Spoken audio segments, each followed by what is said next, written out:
akayimba kano ke batera okuyimba buli lwe basiibula abalwadde abawonye COVID-19 oba oliawo kino oyinza okulowooza kya kiseera buseera.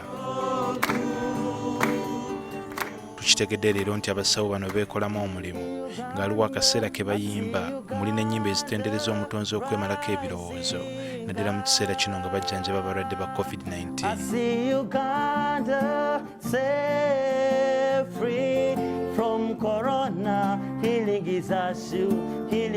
Olwaleero nga bwe luli lwa Sande bakedde mu kusaba naffe ne tubeegattako. We just did a repeat test and we're all negative. Isn't that amazing? Mu nnyimba zibayimbye leero mwe mulina ezo ezisaba omutonzi okugoba omulabe COVID-19. You never saw waymaker, waymaker, waymaker, miracle worker, light in the darkness, my God, that is who you are. Boogeredde ekirwadde kya korona ebigambo nga bamutegeeza nga bwe bajja okumuwangula.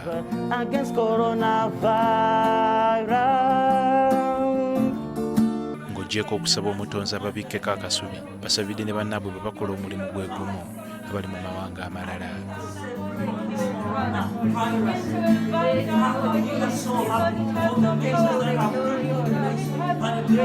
Okuwanjagira omutonzi abavuzi b'amamotoka agayingira muno n'ebyamaguzi tebabasudde mu guluka nga mu kiseera kino akawuka mwe katambulira ennyo.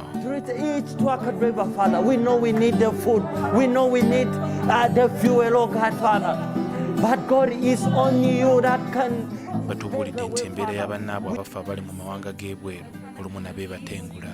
There are many health workers are losing their lives. So we also had to pray for our fellow health workers. Bafudde bangi balwadde tubawulira, abamu mikwano gyaffe tugimanyi, abamu baganda baffe tubamanyi, so tuba tulina okubasabira. Dr. Andrew Menya yakulira kwaya eno. Okujja wano okukungaana kituyambako okweza obujja tetwezaamu amaanyi nti kino kye tulimu kya bwa Katonda. Abasawo bano wabula baagala bannayuganda balekerawo okusosola abavuga ebimotoka ebireeta muno ebyamaguzi ssaako n'abo abawunya ekirwadde ki COVID-19. Kubanga nabo okufuna obulwadde kitebeeyagalira baba bazze kutuleetera bintu bye twetaaga mu ggwanga. And the ones that have been confirmed, God may heal them. Katonda abakuume era abateekeko obukuumi bwabwe.